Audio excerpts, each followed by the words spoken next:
Hello people of YouTube, welcome to the video that no one asked for.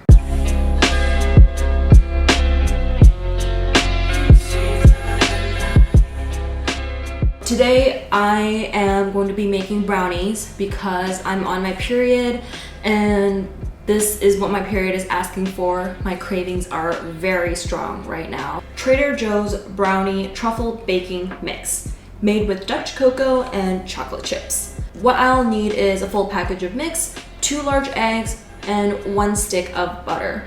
Oh shit, do I have butter? One sec. I only have this much. Okay. I can use coconut oil and substitute, so it's a 1-to-1 substitute.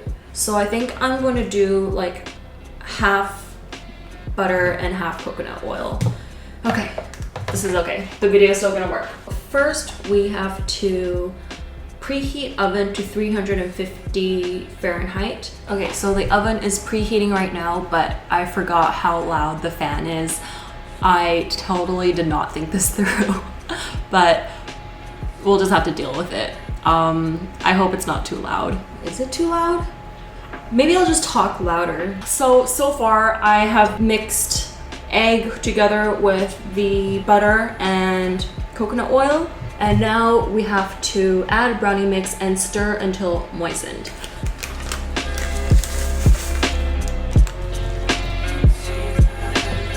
Okay, looks pretty good now.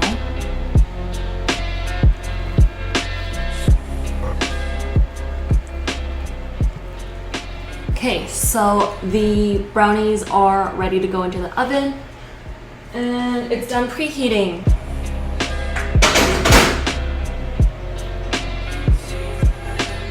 "25 to 30 minutes.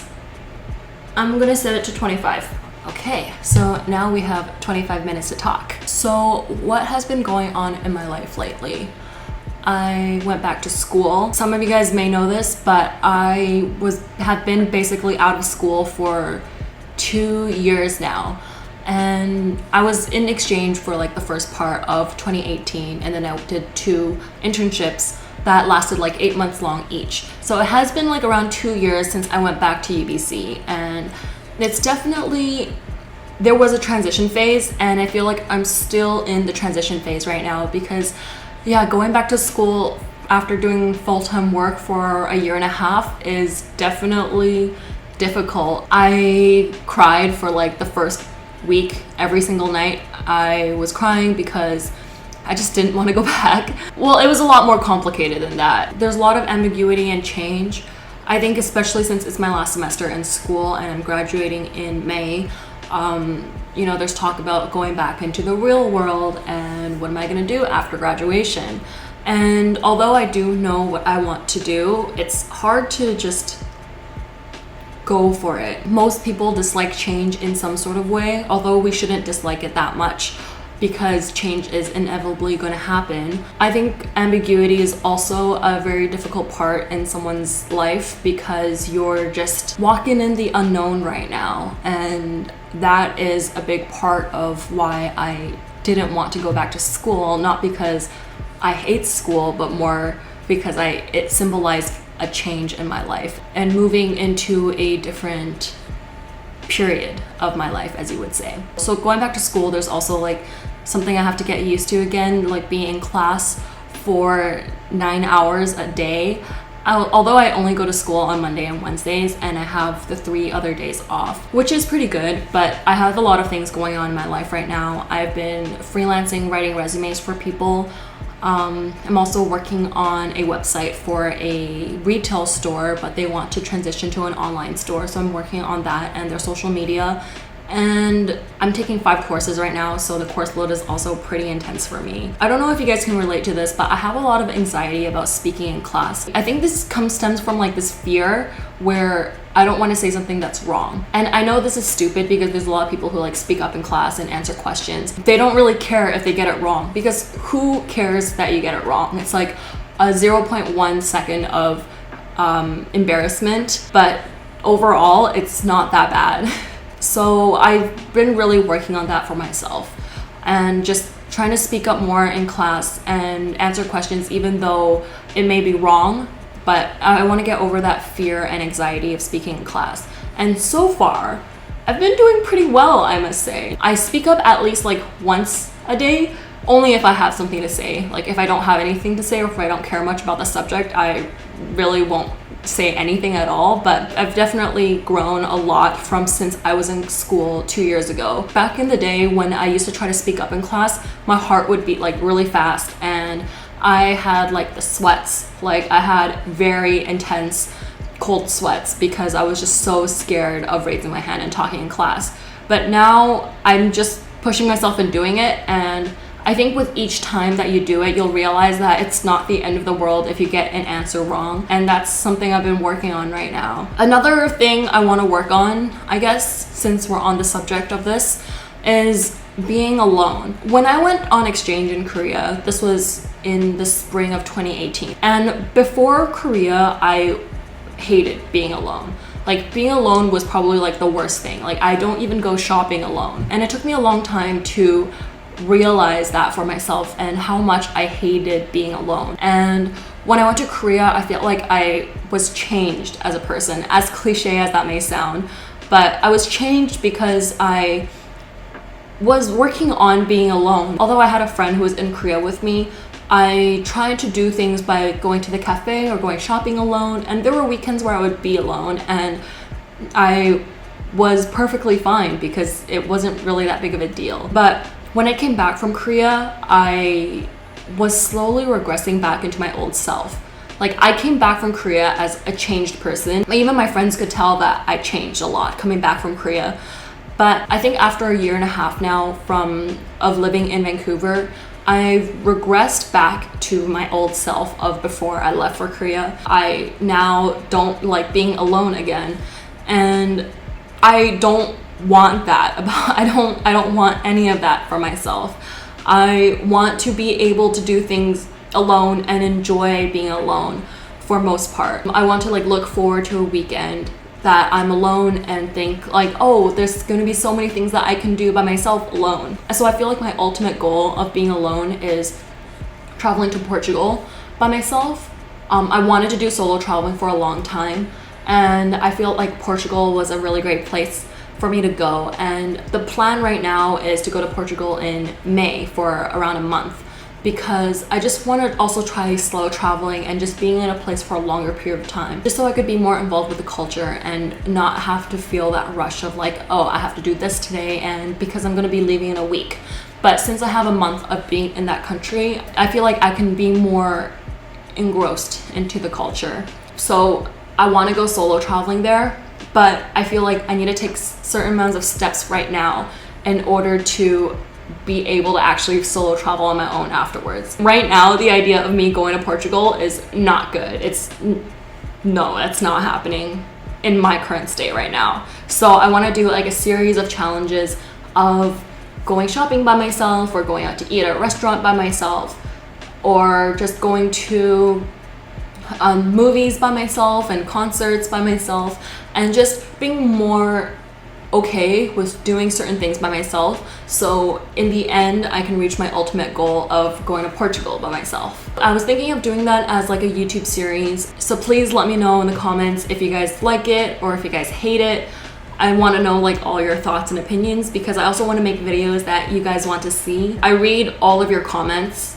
Well, it's not hard to read all your comments because currently I only have like 216 subscribers. I just wanted to say that I appreciate all 216 of you guys, because it's a big thing to have more than 100 or something people care about you and actually want to watch the videos that you create. So thank you guys for subscribing from the bottom of my heart. Even if it's just 200 of you guys, I am still very happy. I went snowboarding for the first time with my friend and my boyfriend, and they were both very good at snowboarding, so they were teaching me, but I had a problem with getting up from the snowboard because you're like lying down, but you have to like use your knees muscles and your leg muscles and your abs to get up. And if you know me, I have no abs. I have 0 abs. Like when I went to the doctor because of my back pain, and I asked the doctor like what was happening to me because I was getting such intense lower back pain, the doctor literally told me that it's because I have no core.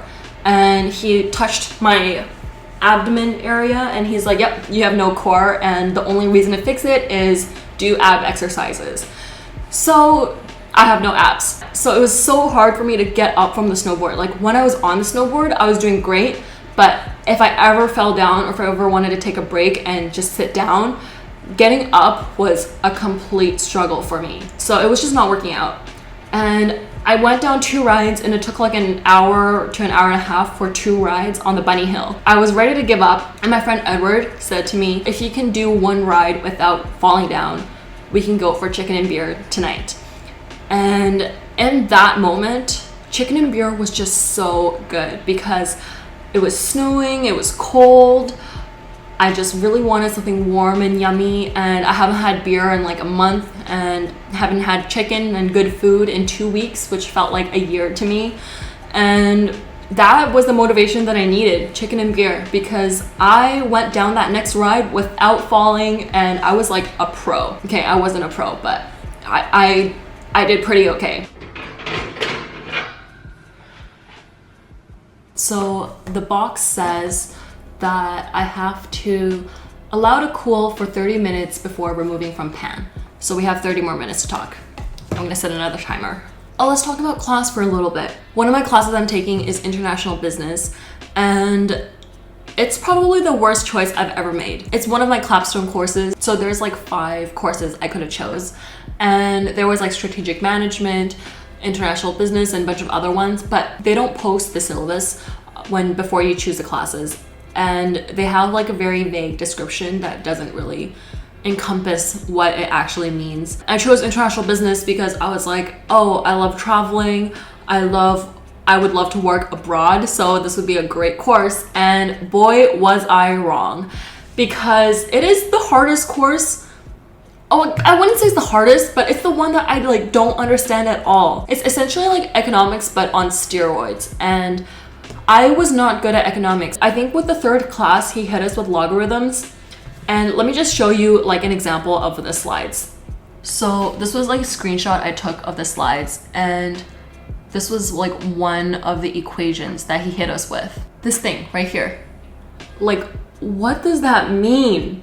I have no freaking clue what it means at all. I'm taking this course with my friend, and both of us took this course because we're like, oh, we love working abroad. And boy, it was the worst mistake I've ever made. And the professor, you can tell he's a smart person, but he's just not that good at teaching and relaying his thought process to a group of students that have no idea what they're doing. He'll go through how to do a exercise really quickly, and then he'll ask the class like, are you guys following me? And obviously like no one wants to raise their hand and tell them like, no, we are dumb and we cannot understand what you're saying, because there are like 4 or 5 people in that class that actually do understand what he's saying, and they're asking like these such thoughtful questions that you can tell they are super smart. And when they ask those questions, it makes me feel like I'm so dumb, and because I'm just sitting there like, because I just found out on Monday that our midterm is in 2 weeks, and it's a closed book midterm, and each of his lecture slides are 70 slides long. I just want to pray to the economics and international business gods that they're gonna let me pass this course. I'm also very excited for Oscar season because I'm really hoping for Parasite to win. If you guys haven't watched Parasite yet, it's a Korean thriller. I had goosebumps the entire time I was watching that movie. So that is my current favorite movie of all time. And I'm really hoping it will win Best Picture, but I have a feeling that it's probably not going to, just as last year Roma didn't win Best Picture and it was a foreign film. They gave that movie a Best Foreign Film instead. So there was a meme that one of my friends sent to me yesterday about the Oscars. The Academy's formula: make some moves that will result in good PR stories, a handful of historic firsts in the less prestigious categories, and then at the end of the night, give all your most prestigious awards to the same old white dudes. I totally agree with this. And I don't know why I care about the Oscars so much, even though this is exactly what happens like every year repeatedly. Greta Gerwig, who directed the Little Women movie, she wasn't even nominated for Best Director, and all the directors that were nominated were dudes. If you guys haven't watched Little Woman yet, do so, because it was just a beautiful movie, and also Timothee Chalamet is in it, and I am in love with Timothee Chalamet. He is so dreamy, and his hair in Little Woman is like, I can't even describe it. I'll put a picture up right here. And the same friend also sent me this meme about Timothee Chalamet. You know that picture of Justin Bieber where someone is thirsting after him and a person replies, you can find 3 dudes who look exactly like this at any gas station. That's how I feel whenever any of you post about Timothee Chalamet, except replace gas station with 100 level philosophy course. You know what? That's true. But Timothee Chalamet is just so beautiful. How can you create a man that has a jawline and that hair and that voice and that acting? It's just amazing. Okay, so the brownies are done cooling and let's have a bite. Da da da da da da.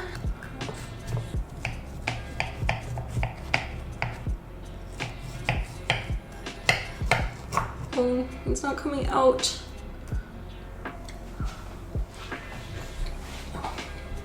Oh, it's so good. It's not coming out as one piece, but that's okay.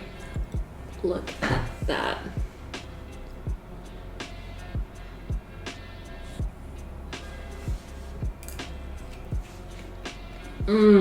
That's so good. Thank you guys for coming along with me on this journey of baking brownies.